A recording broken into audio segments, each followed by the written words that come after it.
अस्सलाम वालेकुम students, Sidra hair और मैं आपको पढ़ा रही हूँ चैप्टर नंबर 2 से। आज का हमारा टॉपिक है data organization and data analysis. Student previous अपने लेक्चर्स में हमने पूरा सेकंड चैप्टर स्टडी किया था, जिसमें हमने बायोलॉजिकल मेथड स्टडी किया था, स्टडी ऑफ मलेरिया देखा था और थ्योरी लॉ एंड प्रिंसिपल के बारे में भी इन डिटेल स्टडी किया था। आज के अपने हम इस लेक्चर में स्टडी करेंगे about data organization and data analysis कि डाटा ऑर्गेनाइजेशन और डाटा एनालिसिस होता क्या है।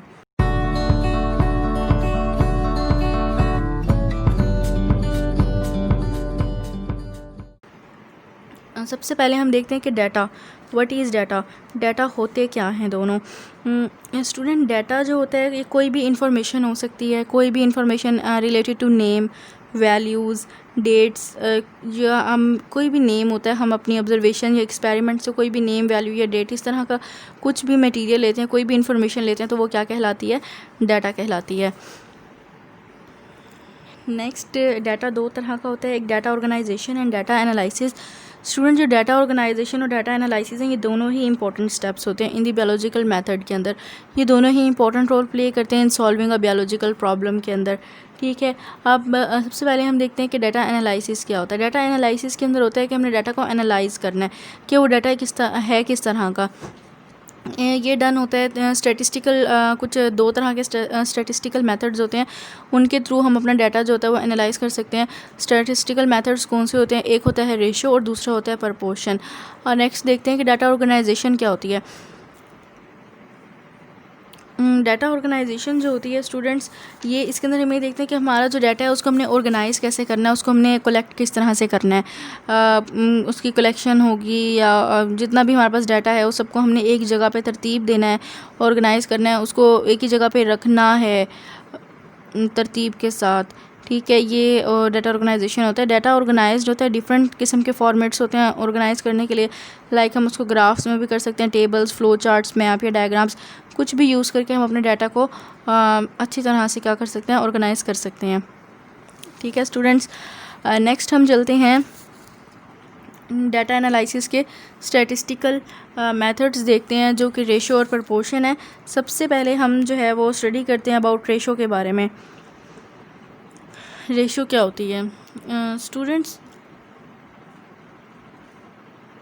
जब कोई भी रिलेशन आ जाता है टू मेंबर्स के दरमियान, ठीक है, फॉर एग्जांपल ए और बी हैं, रेशो होती क्या है, रेशो ये होती है कि बटा में लिखना, ठीक है, बटे में लिखना। जब भी कोई दो हमारे पास वैल्यूज़ हैं, दो नंबर्स हैं, फॉर एग्जांपल ए और बी, इनके दरमियान जब भी हमने कोई रिलेशन लेना है तो वो इन टर्म्स ऑफ कोशेंट आ जाए। कोशेंट क्या होता है, बटे की फॉर्म में, ऊपर नीचे। ठीक है, कोशेंट की फॉर्म में जब भी दो वैल्यूज़ कोशेंट की फॉर्म में आ जाती हैं तो इसको हम क्या कहते हैं, कोशेंट का उनका रिलेशन बन जाता है, तो ये क्या होती है, रेशो कहलाती है। कि एक नंबर का रिलेशन है दूसरे के साथ तो इसको हम क्या कह, इन दी फॉर्म ऑफ कोशेंट, तो ये क्या कहलाता है, रेशो कहलाता है। ये एक्सप्रेस होता है बाय पुटिंग अ डिवीजन, इसको हम डिवीजन भी कह सकते हैं कि ए और बी डिवाइड हो रहे हैं। ये इसको कॉलन के मार्क से भी होते हैं। ये इनकी वो है कि हम इसको शो किस तरह से करते हैं रेशो को, अदर बाय डिवीजन, या फिर हम इसको कॉलन के मार्क से भी शो करते हैं। नीचे आप एग्जांपल देख रहे हैं कि 3:6 एंड 1:2। ठीक है, ये जो दो मार्क्स हैं ये क्या होते हैं, ये इसके बटे को शो करते हैं कि ये कोशेंट है, बटे की फॉर्म में भी जा सकते हैं, डिवाइड भी हो सकते हैं। फ़िलहाल ये कॉलन का मार्क्स है। ठीक है, और जो रेशो होती है ना, रेशो हमेशा एक ही वैल्यू की होती है। ठीक है, जिस तरह 3 और 6 हैं, 1 और 2, ये दो वैल्यूज़ हैं ना जिनको हमने कंबाइन करके एक वैल्यू बनाया हुआ है। मीन टू से दैट ये वैल्यू एक है, नंबर डिजिट्स दो हैं बट वैल्यूज़ एक ही होती है रेशो में हमेशा।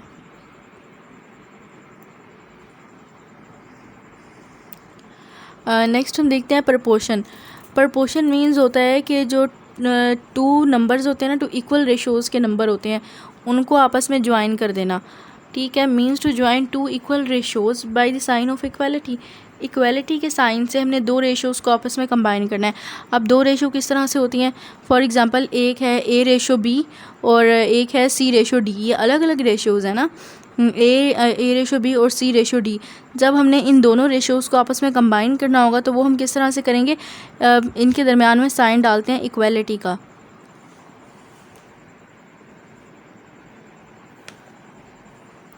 इक्वलिटी के साइन के थ्रू जो होते हैं हम इन दोनों रेशोज़ को आपस में कंबाइन कर सकते हैं। ठीक है स्टूडेंट्स, समझ आ गई वेल आप लोगों को अच्छी तरह से। आई होप आप लोगों को अच्छी तरह से समझ आएगी कि रेशो और प्रोपोर्शन क्या होता है। रेशो हमेशा एक ही वैल्यू होती है और जो प्रोपोर्शन होता है वो टू रेशोज़ को कंबाइन करना होता है by the sign of equality से। तो ये क्या कहलाता है? प्रोपोर्शन कहलाता है। ठीक है स्टूडेंट्स, और नेक्स्ट है ये लास्ट है मैथमेटिक्स का। मैथमेटिक्स होता है कि ये इंटेग्रल पार्ट होता है साइंटिफिक प्रोसेस का। तो जितने भी हमारे पास मतलब बायोलॉजी है उसके अंदर जो मैथमेटिक्स है उसका भी बहुत ज़्यादा इम्पोर्टेंट रोल होता है। जितने भी हमारे पास मतलब बायोलॉजिकल प्रॉब्लम्स होते हैं जिसके अंदर नॉलेज ऑफ मैथमेटिक्स होता है, फॉर एग्जांपल जीन फाइंडिंग या प्रोटीन स्ट्रक्चर, प्रोटीन इंटरेक्शन, ये सारी जो होती हैं मतलब बायोलॉजी के साथ मैथमेटिक्स का भी क्लोजली रिलेशन होता है। ये सब क्या कहलाते हैं? Bioinformatics. Bioinformatics refers to the computational and the statistical techniques for the analysis of biological data होता है। ये सब जो हमने स्टडी किया अपने प्रीवियस लेक्चर में भी और आज के लेक्चर में भी, ये सब क्या था? बायोलॉजिकल मेथड्स जो हम स्टडी कर रहे थे। और ये भी हमने देखा कि जब एक बायोलॉजिकल प्रॉब्लम आ जाती है तो उसको किस तरह से सॉल्व किया जाता है। बायोलॉजिकल मेथड हमने डिफरेंट किस्म के स्टडी किए थे और